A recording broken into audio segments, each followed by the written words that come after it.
Padahal kejadiannya sudah lewat, tapi hanya karena sebuah suara, tempat, atau ingatan tertentu, mereka bisa merasa seolah semuanya terjadi lagi.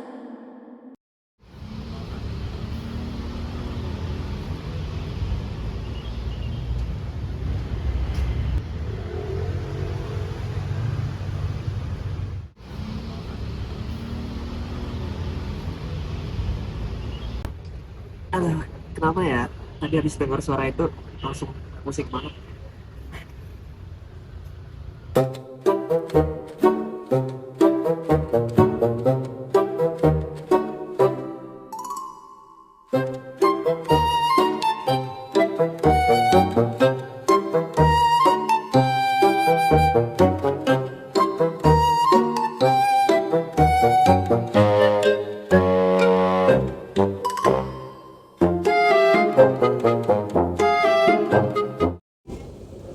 Meskipun terlihat lucu, ilustrasi ini sebenarnya menggambarkan apa yang terjadi di sebagian individu dengan PTSD.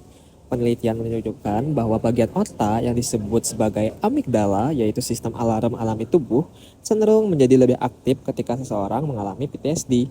Di sisi lain, bagian otak yang membantu mengendalikan respon ketakutan, yaitu prefrontal cortex, tidak bekerja seefektif biasanya. Akibatnya, otak lebih mudah menafsirkan situasi biasa sebagai ancaman. Banyak yang mengira kalau individu mengalami PTSD itu mereka hanya mengalami rasa takut yang berlebihan.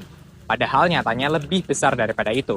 Individu yang mengalami PTSD, mereka bisa merasa bersalah yang berlebih, terus kemudian sulit untuk mengontrol emosi positifnya, bahkan merasa terdiskoneksi dari lingkungan sosialnya. Trauma itu nggak hanya mempengaruhi individu terhadap masa lalunya, tapi trauma juga bisa mempengaruhi individu terhadap orang sekitarnya, terhadap citra dirinya sendiri, dan juga lingkungan sosialnya.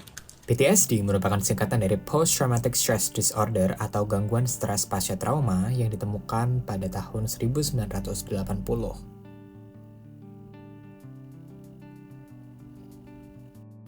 PTSD juga mencakup beberapa aspek seperti emotional neglect, bullying, humiliation, disrupted attachment, violence, and also anger. Banyak dari kita, bahkan sebanyak 20% berkeliaran di dunia ini sebagai penderita PTSD yang tidak terdiagnosis. Kita tahu bahwa ada sesuatu yang tidak beres, tetapi kita tidak memiliki istilah khusus untuk menggambarkan masalah tersebut. Kita tidak menghubungkan keluhan-keluhan kita, dan kita tidak tahu harus mencari siapa atau jenis perawatan apa yang mungkin bisa membantu. Jadi, berikut adalah 12 gejala utama dari PTSD. Kita bisa memikirkan mana saja jika ada yang berlaku untuk diri kita. Dan jika lebih dari 7, itu bisa menjadi tanda peringatan yang patut didengarkan. Tanda yang pertama yaitu adalah selalu merasa tidak aman. Individu dengan PTSD sering hidup dalam keadaan waspada yang berlebihan atau hypervigilance. Mereka terus merasa bahwa sesuatu yang buruk akan terjadi, meskipun situasi di sekitarnya sebenarnya aman.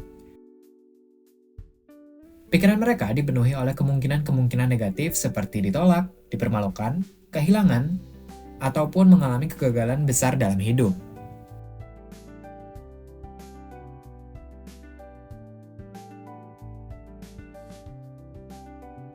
Tanda yang kedua yaitu adalah sulit merasakan rileks. Tubuh dan pikiran merasa hampir selalu berada dalam kondisi tegang, karena terbiasa hidup dalam keadaan siaga.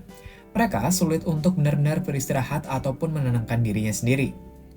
Aktivitas yang bertujuan untuk relaksasi, seperti meditasi atau latihan pernapasan, justru dapat terasa tidak nyaman karena membuat mereka berhadapan langsung dengan perasaan yang selama ini ditekan.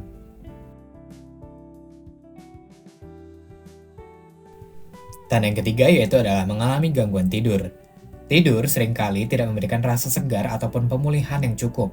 Mereka mungkin sulit tertidur, sering terbangun di malam hari, atau mungkin bangun terlalu pagi dengan perasaan cemas. Kemudian yang keempat yaitu adalah memiliki citra diri yang sangat negatif. Salah satu dampak terbesar dari trauma yang berkepanjangan adalah munculnya keyakinan bahwa diri sendiri tidak berharga.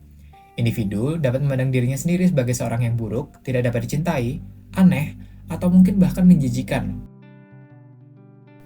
Yang kelima, tertarik pada orang yang tidak tersedia secara emosional.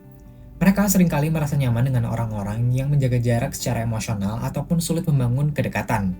Tanpa disadari, pola hubungan seperti ini akan terasa familiar karena menyerupai pengalaman relasi yang pernah mereka alami di masa lalu.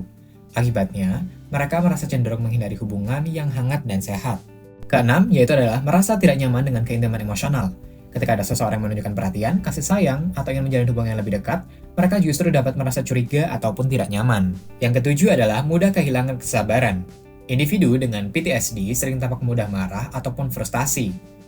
Namun, di balik kemarahan tersebut biasanya terdapat rasa takut dan juga kecemasan yang sangat besar. Reaksi emosional yang kuat seringkali merupakan bentuk perlindungan diri terhadap ancaman yang mereka rasakan. Kemudian yang kedelapan yaitu adalah memiliki kecurigaan yang tinggi terhadap orang lain. Mereka cenderung mengantisipasi penolakan, kritik, ataupun penghinaan dari orang lain. Meskipun tidak sampai pada tingkat delusi ataupun gangguan psikotik, mereka seringkali berasumsi bahwa orang lain memiliki niat buruk terhadap mereka.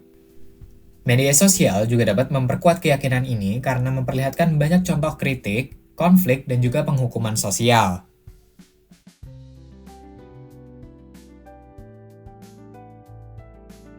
Yang kesembilan ialah lebih memilih menyendiri. Karena interaksi sosial sering dipersepsikan sebagai sumber ancaman atau ketidaknyamanan, individu dengan PTSD dapat merasa lebih aman ketika mereka sendirian. Menarik diri dari lingkungan sosial menjadi cara untuk mengurangi kecemasan dan melindungi diri dari kemungkinan terluka secara emosional. 10. Mereka merasa hidup sangat melelahkan. Dengan tidak adanya keinginan untuk bunuh diri, tetapi seringkali merasa lelah menghadapi kehidupan ini. Tanda ke-11 yaitu adalah sangat bergantung pada rutinitas dan juga kontrol. Rutinitas memberikan rasa aman dan juga kepastian. Oleh karena itu, perubahan rencana yang mendadak dapat memicu kecemasan yang besar. Mereka sering berusaha mengontrol lingkungan ataupun aktivitas sehari-hari agar terhindar dari situasi yang tidak terduga. Tanda ke-12 yaitu adalah mengejar prestasi untuk mencari rasa aman. Sebagian individu berusaha untuk mengatasi rasa tidak aman dengan cara bekerja keras, mengejar kesuksesan, mengumpulkan uang, ataupun mencari pengakuan dari orang lain. Namun, pencapaian eksternal tersebut biasanya tidak mampu menghilangkan luka emosional yang mendasarinya.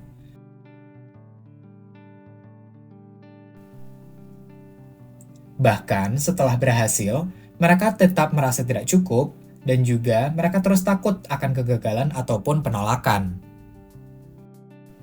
Dari banyaknya tanda-tanda tersebut, sejumlah 12 tanda, terdapat juga cara penyembuhan dari PTSD itu sendiri. Untuk yang pertama, yaitu adalah mengakui bahwa trauma memang terjadi. Langkah pertama dalam proses penyembuhan adalah menerima bahwa pengalaman masa lalu memang memberikan dampak yang nyata. Bahkan, individu dengan PTSD terbiasa meremehkan ataupun menyangkal pengalaman mereka karena bahkan kondisi keluarganya terlihat normal dibandingkan orang lain. Kedua, mengembangkan belas kasih terhadap diri sendiri. Penderita perlu belajar melihat dirinya dengan lebih penuh pengertian.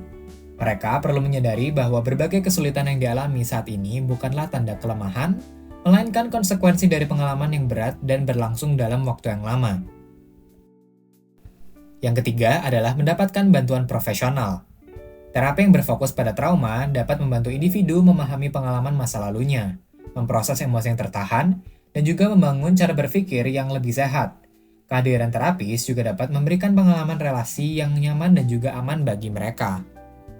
Yang keempat, belajar menerima dan juga mencintai diri sendiri. Pada akhirnya, proses pemulihan berfokus pada pembangunan kembali hubungan dengan diri sendiri.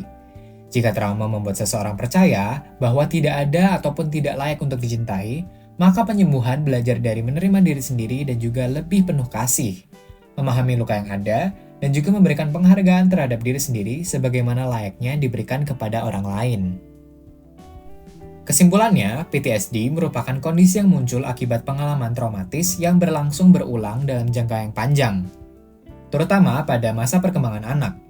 Kondisi ini ditandai oleh perasaan tidak aman yang terus-menerus, citra diri yang negatif, kesulitan menjalin hubungan yang sehat, serta kecenderungan untuk hidup dalam keadaan waspada dan juga penuh kecemasan. Penelitian lain menunjukkan bahwa dukungan sosial dapat membantu pemulihan dari seseorang dengan PTSD. Orang dengan dukungan sosial yang baik dan juga suportif cenderung memiliki gejala yang jauh lebih ringan dibandingkan mereka dengan PTSD yang tidak mendapatkan bantuan atau merasakan kesepian dalam menghadapi masalah mereka.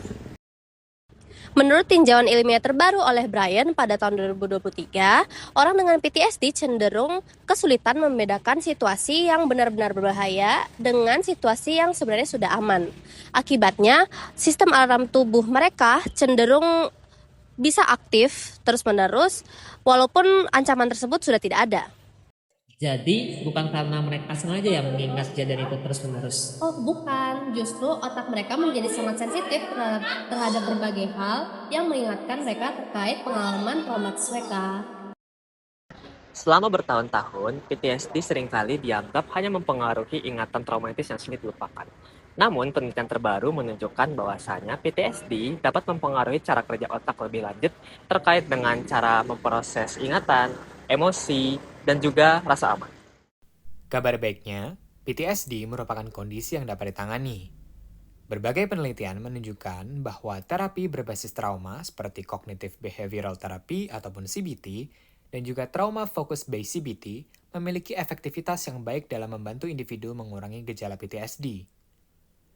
Dalam beberapa kasus, tenaga profesional juga dapat memberikan pengobatan untuk membantu proses pemulihan. Setelah kita membahas mengenai PTSD, sekarang kita akan membahas perbedaannya dengan CPTSD atau Complex Post-Traumatic Stress Disorder. CPTSD ini sendiri terjadi karena seseorang mengalami trauma ataupun tekanan yang parah, berulang, dan juga terjadi dalam jangka waktu yang sangat lama. Biasanya akibat pola asuh yang buruk dan juga lingkungan beracun di masa kanak-kanak. Oleh karena itu, individu dapat merasakan CPTSD ini dari mulai masa perkembangan awalnya. Namun, perlu kita ketahui bersama bahwa informasi yang disampaikan di sini hanya untuk kebutuhan edukasi saja. Tidak boleh dilakukan self-diagnose ataupun menggunakan informasi ini untuk mendiagnosis orang lain.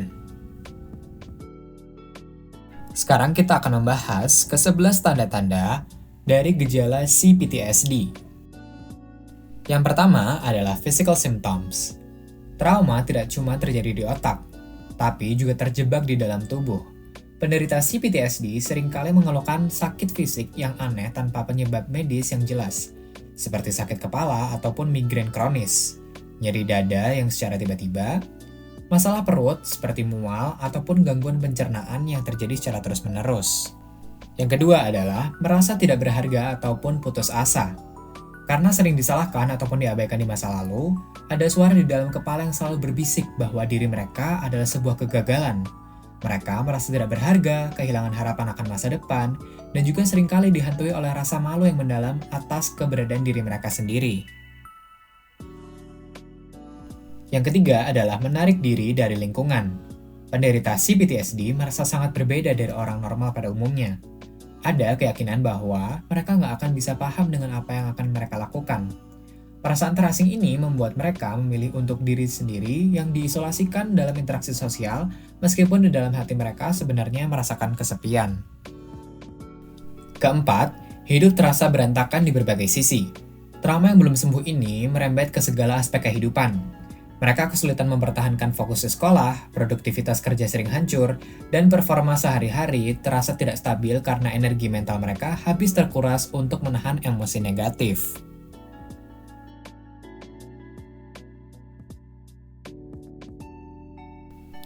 Kelima, yaitu adalah depresi dan juga anxiety.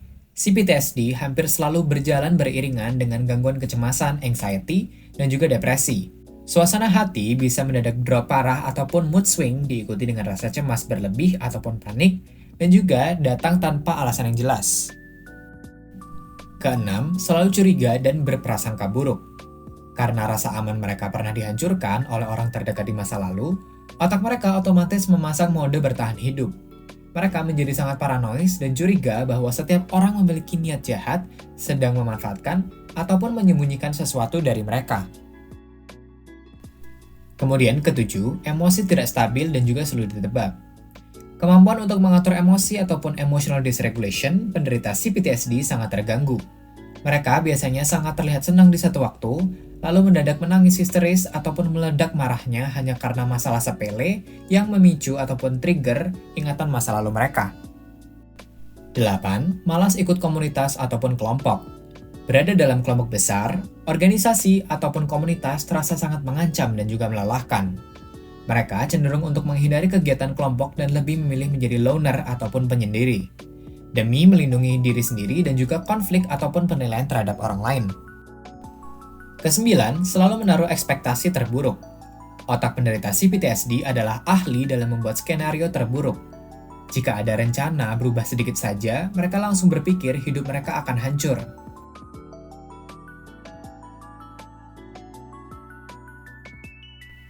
Kesepuluh, susah untuk percaya dengan orang lain. Bagi mereka, menaruh kepercayaan kepada orang lain adalah hal yang sangat berbahaya. Mereka selalu menjaga jarak agar aman dan juga enggan membagikan cerita personal karena takut dikhianati, ditinggalkan, ataupun disakiti kembali seperti masa lalu yang telah terjadi.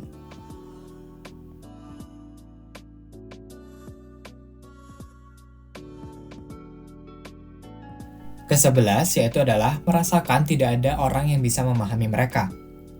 Tanda terakhir adalah perasaan hampa yang kuat karena merasa terputus secara emosional dengan dunia luar. Mereka merasa berjalan sendirian di dunia ini dan menganggap pengalaman trauma menjadi hal yang rumit dan juga tidak bisa dimengerti oleh orang lain yang hidupnya mungkin bisa dikatakan normal. Oleh karena itu, PTSD bukan hanya sekedar ketakutan yang berlebihan. Dampaknya sangat signifikan terhadap banyak aspek di kehidupan. Hal ini dikarenakan jika seseorang mengalami patah tulang, kita lebih sering untuk memahami bahwa proses penyembuhannya memerlukan waktu. Tetapi, ketika seseorang mengalami trauma, kita sering berharap mereka bisa segera melupakan apa yang telah terjadi. Padahal, trauma dapat meninggalkan luka yang tidak terlalu terlihat oleh mata. Dan seperti luka fisik, luka psikologis juga membutuhkan waktu, dukungan, dan juga bantuan yang tepat untuk pulih. Jadi, pemulihan PTSD bukan hanya tentang seorang diri saja. Dukungan dan lingkungan yang aman, yang mau mendengarkan, dan yang mau memahami juga memiliki peran yang sangat penting. Aduh, kenapa sih aku terus kepikiran? Gak apa-apa, Wigun. Kamu udah aman sekarang. Tapi masih kepikiran terus, emang iya.